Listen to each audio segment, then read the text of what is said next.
the truthfulness or the veracity of any message or any claim to revelation is by examining the life and the behavior of the person who claims to carry the message. In this case, of course, we're going to look at the life of the Prophet Muhammad, may God's peace and blessings be upon him. And we are going to look at the life of the Prophet Muhammad in an analytical sense, in a rational way. We want to ask ourselves or pose three simple questions, or three variant possibilities. The first possibility is that the Prophet Muhammad, or that any person in fact who claims to be a prophet, who claims to be receiving revelation from God, we can apply these possibilities to that individual. Or in fact any individual who's making a claim about anything. The first possibility is that that individual is a liar. That individual knows that they are not receiving revelation from God, and they purposefully go out to deceive people concerning this issue. Now obviously such a character, such a personality would display various characteristics, and that there are certain things that would necessitate the effectiveness of such a deception. We'll examine those issues just in a minute. The second possibility is that the individual is not a liar. The individual sincerely and truly believes that they are receiving revelation from God, but they are deluded. They are perhaps suffering from some type of psychotic mental condition. Perhaps they are suffering some form of delusion, but the person sincerely and truly believes that they are a messenger from God. They are not lying, they are not deceiving, they actually truly believe it. And such an individual will also display certain characteristics, certain attributes, certain ways of behaving. And the third possibility is, of course, that that individual is telling the truth. That individual actually is indeed receiving revelation from God. What we want to do is apply this analytical approach to the Prophet Muhammad. And we don't have time to examine in depth and in detail the whole life and the character of the Prophet Muhammad. So what we want to do today very briefly is begin by discussing what the opponents of Islam have said in their arguments about the Prophet Muhammad. Now, being opponents of Islam, of course, they are not prepared to accept the third alternative, that Muhammad, may God's peace and blessings be upon him, was a prophet. So they have to find some other explanation. They have to come to some other conclusion as to why Islam is the way it is. How did the information in the Quran come to be the way it is? How do we explain the behavior and the life and the teachings of Prophet Muhammad and the whole of Islam? Since they can't accept that he is a prophet of God, they must find an alternative explanation. Now, one of the oldest polemicists against Islam was a man called John of Damascus. John of Damascus was a monk who wrote some of the first actual written attacks against the Prophet Muhammad. Of course, in the life of Prophet Muhammad, he suffered many attacks and many insults and many abuses by the Quraysh. But this was the first constructed attack against the Prophet Muhammad, and even these writings exist today. And John of Damascus posited the argument that Muhammad had invented Islam. He was a liar. The whole thing was contrived, the whole thing was invented. And in order to explain the information in the Quran, John of Damascus said that the Prophet Muhammad learnt it from a Nestorian priest. A Nestorian priest, the Nestorians are a sect of Christianity. And he claimed that all of this information was learnt from a Nestorian priest, and others have proposed the same type of idea, that he had someone from whom he was gathering all of this information, maybe some priest, maybe some rabbis, but anyway, this information must have come from some human source, someone who was well versed, someone who was knowledgeable in religious affairs, in legal affairs, and so on and so forth, who was feeding Muhammad this information, and that Muhammad invented this whole religion for his own personal gain. So this is one proposition. Now, some modern writers have taken that same approach, but they have tried to give the cloud, as we could say, a silver lining. They said, yes, Muhammad invented Islam, but his intentions were good. He invented it because he found his people in such a bad condition that he wanted to improve their condition, and he decided that monotheism and removing them from idolatry was the best path to their reformation. But it still leaves the question, from where did Muhammad get this information from that we find contained in the Quran and in the teachings of the Prophet Muhammad?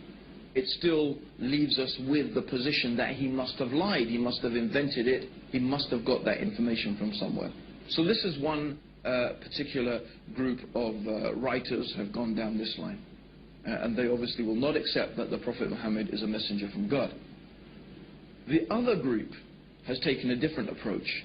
They examined the life of Prophet Muhammad, and they said that, well, everything we can see about this man, from his character, from his personality, from the way that he behaved, from his personal characteristics that he displayed to his wives, to his companions, and so on and so forth, shows that this man genuinely believed that he was a messenger of God, because he did not behave in the manner and with the characteristics of a liar. In fact, as we have previously mentioned, he was known amongst his people for his truthfulness, his trustworthiness, and his honesty. One of the nicknames that the pagan Arabs had given to Prophet Muhammad before he claimed prophethood was Al-Amin, and Al-Amin means in Arabic the truthful and the trustworthy. He was well known amongst them for his honesty, his truthfulness in his dealings, and his sincerity. And these characteristics the Prophet Muhammad continued to display throughout all of his life. And so they said, well, the Prophet Muhammad manifested this apparent and obvious sincerity and truthfulness. We don't find duplicity in his character. We don't find deceitfulness in his character. So they said, no, we cannot accept that the Prophet Muhammad was a liar.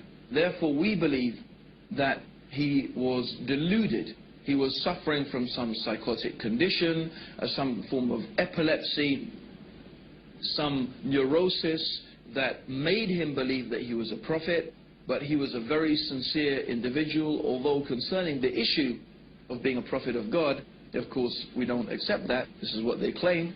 Therefore, they explain the life of Prophet Muhammad, and they explain him by saying that he was suffering some type of delusion. Now, what is interesting is when we bring both of these two ways of describing or explanation for the life of Prophet Muhammad together, when we bring them together, we are left with a problem. And the problem is this, is these two different ways of examining the life of Prophet Muhammad actually contradict each other. The first one says that we need to explain the information in the Quran.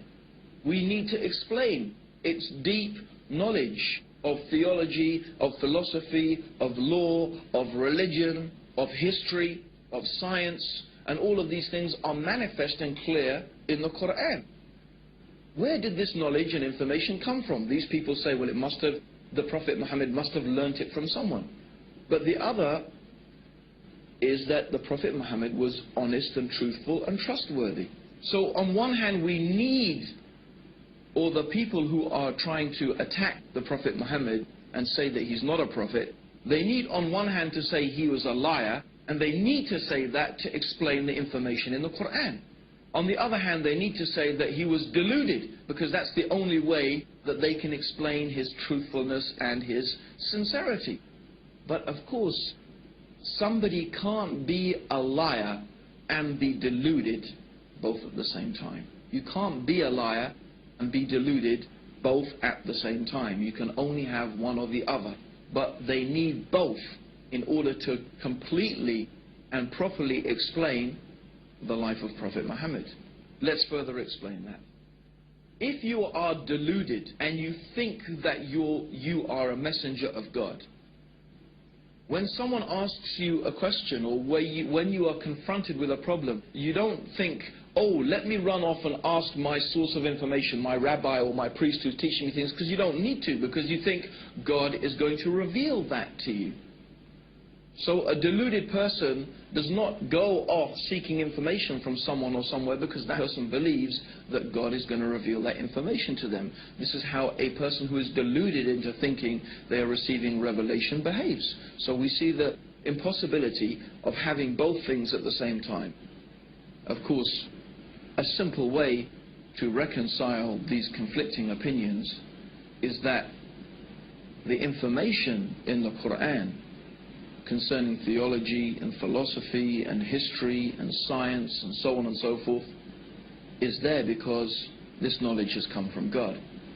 And the sincerity and the truthfulness of the Prophet Muhammad is there because he was exactly what he claimed to be, a messenger of God.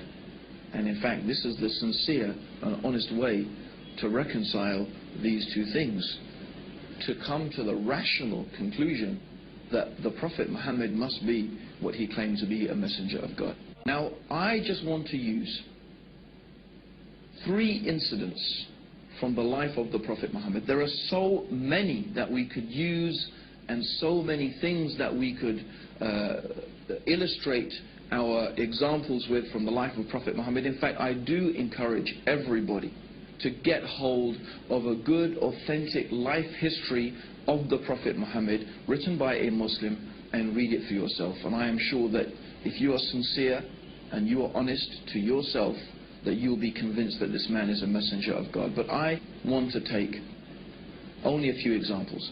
The first example I want to take is in the early days of Islam, when the Prophet Muhammad had begun preaching his message, and the pagan Arabs, the leaders of pagan Arabian society, began to realize that the message of Islam was not going to go away. In fact, more and more people were becoming Muslim.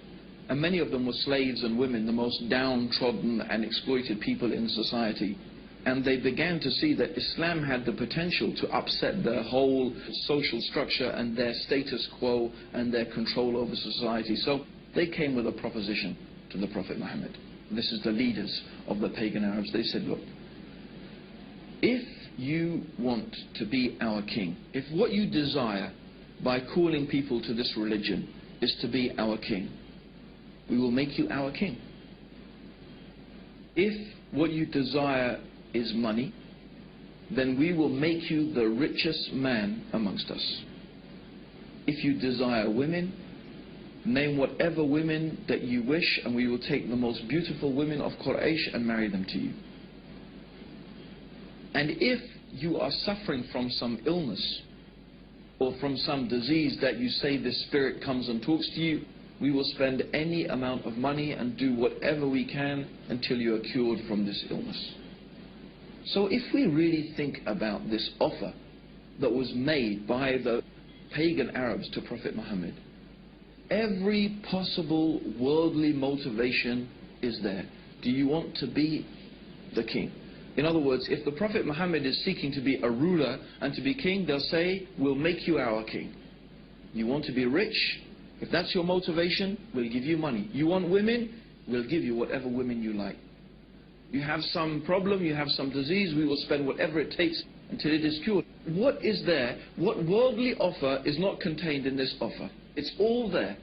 If the Prophet Muhammad was motivated by any worldly needs or by any worldly desire, he could have accepted their offer and it would have been satisfied. So what was his reply? His reply to his uncle is famous. In one of the books of Seerah it is mentioned that, oh my uncle, if you give me the sun in one hand and the moon in the other, I will never leave off calling to this message. Or in another time he said to his uncle, that I cannot abandon calling to this religion and to this message any more than you could take a torch and light it from the sun. So clearly, the Prophet Muhammad was not motivated by worldly desires. And we have to again pose the question, is this the manner of a liar? Is this the manner of a deluded person? Then another amazing incident that we want to narrate is when the Prophet Muhammad first publicly called people to Islam. A truly remarkable thing happened. He stood on the top of a mount, of a particular hill in Mecca called Mount Safa. And traditionally, this was a place where if Mecca was being attacked, someone would go and stand on the top of this hill and shout a warning to the people that the city was being attacked. So the Prophet Muhammad went to the top of this mountain and started shouting and calling the people. So the people came, and all of the tribes, everybody came, and if the leader of the tribe did not come, they sent a representative. And so when the people were gathered in front of him, the Prophet Muhammad started calling the various tribes of Mecca by name. Oh, tribe of such and such, oh, tribe of this and that, calling the different tribes. And then he said, I have come to warn you of a terrible punishment from your Lord. I have come to warn you of a terrible punishment from your Lord. When one of the uncles of Prophet Muhammad heard this, his name was Abu Lahab, he started insulting the Prophet.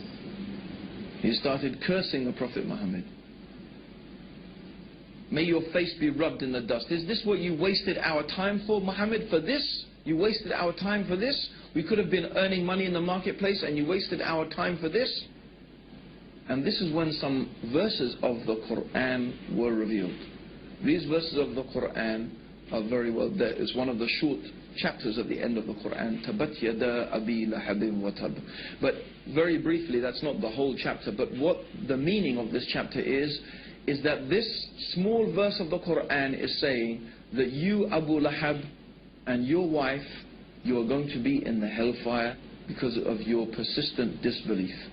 Now, Abu Lahab was a character that whatever the Prophet Muhammad said, this man would contradict it. In fact, when the Prophet Muhammad used to go and try and teach the people and talk to them about Islam, Abu Lahab would follow behind him, and then he would warn the people and say, this man is a liar, this man is trying to misguide you, don't listen to him, will you abandon the religion of your ancestors, and so on and so forth. So every time the Prophet was trying to call the people to the beauty of the worship of the one God, to this true religion, this man would contradict him. When all this man, Abu Lahab, ever needed to do to almost demolish Islam was to testify that there is only one God, Allah, and that Muhammad was the messenger. And then he could say, well, I'm a Muslim now, but what are you going to do with this verse of Quran that says that I'm going to be in the hellfire and that I will die a disbeliever? But for 10 years, these verses of the Quran and this Abu Lahab existed side by side. But he could never take this testimony of faith. Would a liar behave like that?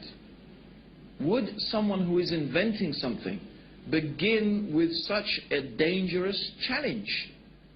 People who are lying and people who are deceivers, they're usually very careful and manipulative in the way in which they deal with things. But these verses of the Quran show the complete honesty and the complete sincerity and the forthrightness of this message of Islam. Believe in Allah and His Messenger, or you will face a terrible punishment from Allah. And when this man Abu Lahab protests and he starts insulting, then these verses come from God to the Prophet Muhammad. You are going to suffer eternally for your disbelief. This is not a very, if you were a conniving person, lying and deceiving, I don't think this is the way that you would think of starting your message, because then the man would say, but actually I was really thinking about becoming Muslim and I wanted to embrace Islam. And you would look really a fool. So we see that, and this is what we mean, is that when you're looking at the life and the teachings of the Prophet Muhammad, you do not find the characteristics of a deceiver and of a liar.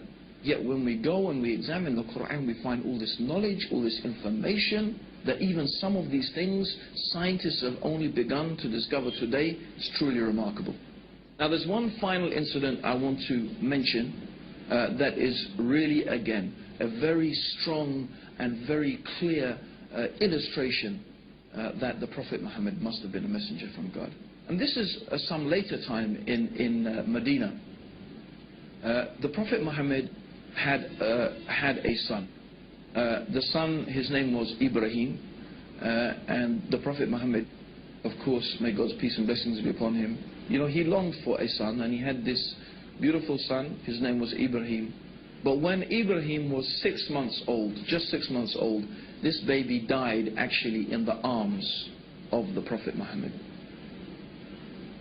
Now, on the very same day which the son, the child of the Prophet Muhammad had died, there was an eclipse of the sun. So imagine that. The Prophet Muhammad's son dies, and the very same day there is an eclipse of the sun. And I'm sure there's many people, even right now, who would say, that's it for me. If there was an eclipse of the sun on the same day that his son died, he must be a prophet of God. You would think of it that it's a type of proof.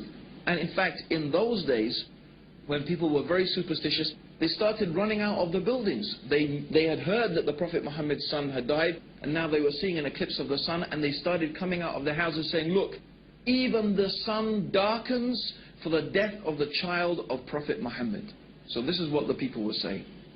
Now imagine, if you had been spending so many years lying to people, trying to fool them about this thing, you would say, you see, I told you, the thing I've been telling you all along, you see, it's a proof from God. And if you were deluded, you would be thinking, yes, this is a sign from God to show that I'm a messenger. But what did Prophet Muhammad do?